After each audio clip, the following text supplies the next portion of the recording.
How to view liked posts on Instagram. Now that's what I'm going to show you guys in this super quick and easy video.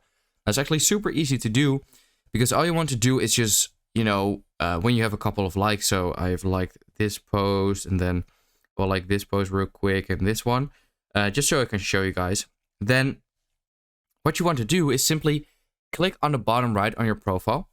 Then once you are here on your profile, all you basically want to do is click on the top right on these three lines. Here you can actually see your activity. And once you click on there, this will show up, and here you can see everything you've done. So time spent, photos and videos, interactions, blah, blah, blah. And here I believe you want to go to interactions. Yeah, it says review and delete likes, comments, and your other interactions.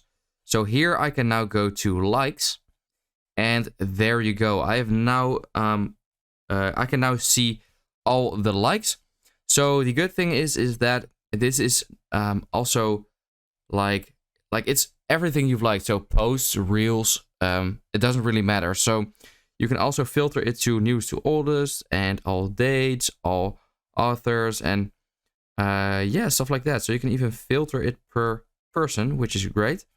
And yeah, that's how you can view all your liked posts on Instagram. So I hope this quick video helped you out. Let me know in the comments if it did, and then I will see you next time. Have a good day.